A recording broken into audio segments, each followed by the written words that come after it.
The grass isn't always greener, is it? And sometimes you need that reality check in life to really appreciate how good you had it. What happens as an apprentice if you leave the skilled trades, but then decide that you want to come back? Let's talk about that.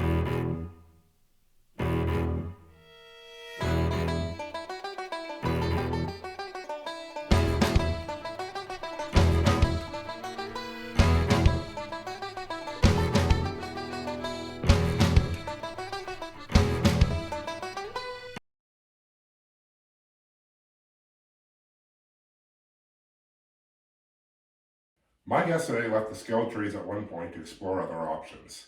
Years later, he came back because he came to appreciate how great he actually had it. I'd like to welcome to the show fellow sheet metal worker and my apprentice at Orza Kitty and Cooling, Mike Hancock. Thanks for having me here. Settle down, settle down. Before we dig into the food today, Mike, we're going to dig into the first couple questions. All right. So question one, you started as a sheet metal worker years ago, but ended up leaving the trade for quite a few years. This is a two-part question. Why did you leave, and what jobs did you work in that time away? Good first question. Why did I leave? I guess there was a bunch of reasons, but some of the main ones were working out of town a lot, and I didn't like that. And it was the first real career that I had after being in college. And I wasn't sure if this whole thing was right for me, and I just thought this would be a good opportunity. I was still pretty young, and I thought, why not try and see what else I can get into, you know? Awesome. Yeah, and jobs that I worked afterwards, I was all over the place. I worked at a golf course, auto parts manufacturer, a cemetery, plumbing distributor, and nothing really hit my fancy, and so that's where I came back to where I am now. I'm glad you did. You're a heck of a sheet metal worker. Oh, thank you. Question two, Mike. What made you come back to completing your apprenticeship? There's a lot of factors involved, but the money that you make in skilled trades is really hard to beat anywhere else. Oh yeah. Yeah, there's I found that out really quickly that I was taking pay cuts everywhere where I was at, and this felt like a really good time. I felt like I matured personally, and I thought that this would be the perfect time in life to come back to it. Worked out really well. So before we dig into question three, we are going to dig into the meal that I prepared today. For those that don't know, at home, Mike lives on a very, very strict diet of pizza, turkey sandwiches, Tim Hortons, bagels, and chocolate milk. So today, for Mike, I made pizza, and I brought along some chocolate milk. This is pizza that I made in my wood-fired pizza oven, Mike, so I hope you enjoy it. It looks delicious. Let's dig in. Oh yeah, look at that. That looks just so good. It's just amazing. The bottom is perfect. I think it deserves a. Oh! Ah! Does that hit the spot? Yeah, it really does. Question three, Mike. I'm wondering if you can talk about your path back into an apprenticeship. Was it difficult to start back up? And did you lose the hours you had already put in? It actually wasn't a big deal at all. I was able to contact my former employer, and they signed off on all of the hours that I worked for them.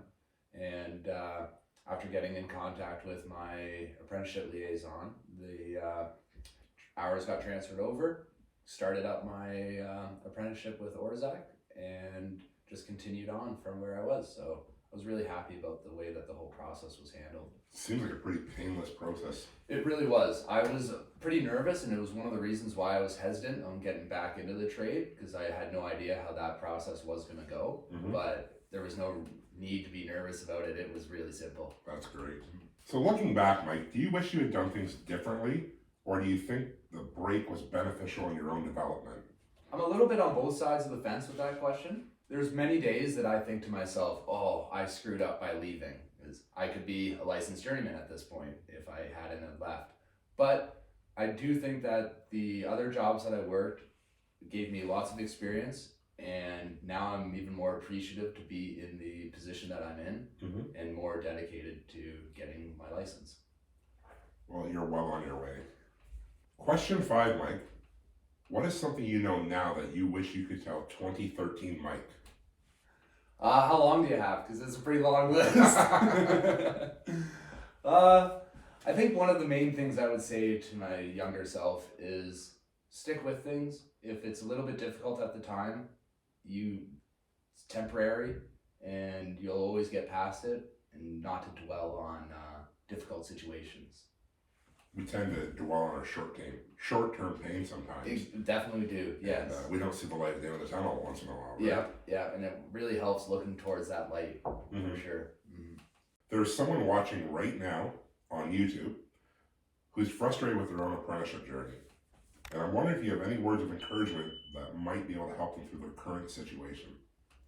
Well, it sort of goes back to that previous question. I would, the same thing I would tell myself 10 years ago, stick with it. It's, might not be the funnest thing right now, but there is a very great goal that you are going to obtain if you just, stick with it. Mm-hmm. And another thing I would like to say is if you're in a difficult situation, you can always go to something else. You can go to a different company and still continue your apprenticeship, because that's one thing that I wish I had done at that situation or at that time in my life, is just move to a different company and see if that had fixed it for me. Mm-hmm. And because I love where I am now, and I couldn't imagine doing anything else. So. It's so true. I've worked at so many companies over the years that for one reason or another I had to move on, whether it was the travel or just the culture of the company. And it really is that easy. Just move to a different company and find a fit that really works for you. Exactly. We're on the bonus segment of the video right now, and we're going to start with what could be an explosive answer. So we'll see how this goes. Mike, I enjoy taking a look at myself through the lens of another person from time to time. I'm wondering if you can do an impression of me, keeping in mind that we do have to work together on Monday. All right. Well, you do have some pretty good sayings that you use on the work site. Let's see if I can think of one. Don't worry, Mike. Take your time. What's another good one? Oh, yeah. Wake up. That's true. You have to be attentive at all times. It's true. Yeah. Every now and then, I need to be told to wake up. Well, it's kind of flattering, Mike. I think that was actually a really good example of who I am as a tradesperson. Question 2, Mike. Yeah. You okay? Yeah, I'm still stuck on question 1. Do you have more? Do you want to add? No, I think that was pretty good. Right. I think they got the idea. Yeah. I definitely got the gist of it. Yeah. I'm kind of a dink on the job site. All right, Mike. Your diet consists of turkey sandwiches, pizza, and Tim Horton breakfast sandwiches like I outlined earlier. But I'm wondering, do you find it challenging sticking to such a rigorous regimen? It's not easy sticking to such a strict and healthy diet. Mm-hmm. Some days, you might want a little bit of variety, but I have to just keep telling myself, stick to the essentials. And that's how I've turned into the guy I am today. You're a leader, and I look forward to the day that you write a book about your dietary habits to inspire the next generation of young people. Could be a bestseller. I think it will be. Thank you. Question 3, Mike. You shared many stories of your high school years, but most importantly, you were fond of your athletic days. What is your favorite sports-related memory? This is another question that I could just go on and on about. Oh, please do. Well, we won OFSA for our volleyball team in high school, and I'm pretty proud of that accomplishment. That was a big one. I played in the Ontario Summer Games as a kid. Mm-hmm. Those are some experiences that I'll never forget. And that's mainly volleyball stuff that I'm really happy about. You give up a luxurious life of being a professional volleyball player. What is a professional volleyball player anyway? What is their title? I think you nailed it. Professional volleyball Volleyball player? I believe so, yeah. You gave that up to work with me. 100%. This is the future I had in mind. I feel so sorry for you. Question 4, Mike. Let's talk about your future goals. I always encourage everyone in the trades to have an exit plan in the back of their mind as soon as they get into the trades. Because let's be honest, not all of us can work in these trades for 20, 30 years, and sometimes we just want to move on to something else in life. I'm wondering, do you have any future aspirations in your mind right now? First and foremost is getting licensed. That is 100% on the front of my brain all the time. But once that happens, there's a lot of different opportunities that will open up for me that I'm really interested in taking a look at, including becoming licensed in another trade. I have seen certain guys that we work with that have moved on to, once they've gotten their sheet metal, gotten their refrigeration, and something like that really interests me. Also, I've always been fond of the idea of teaching. Oh. Yeah. Oh, really, Mike? Really. And and that career path is something that maybe once I get a little bit older and my back's a little bit sore and stuff, that it might be a perfect avenue for to transition into. This is the last question, Mike. You've been with your partner, Katie, for many years. I'd like you to discuss how important she is to you, the role she has played while you navigated your career, and something you guys have always done to make your relationship work. It is a good question. Well, Katie, she is my rock, 100%. I lean on her a lot of the time. If I have a bad day, I always know that there's someone to come home to, and I can vent, and always makes me feel a lot better, that's for sure.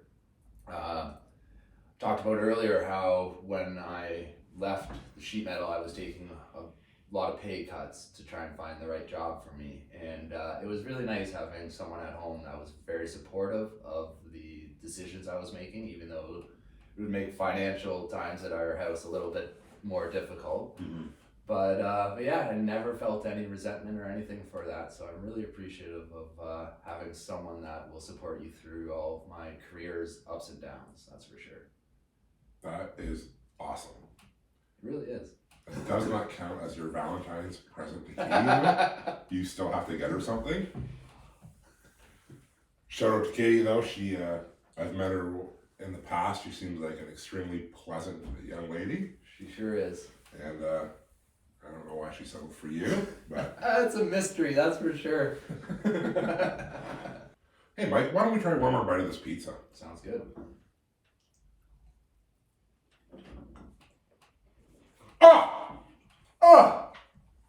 Well, I would like to thank Mike for taking time out of his day today to stop by the show and discuss his experiences working in the skilled trades.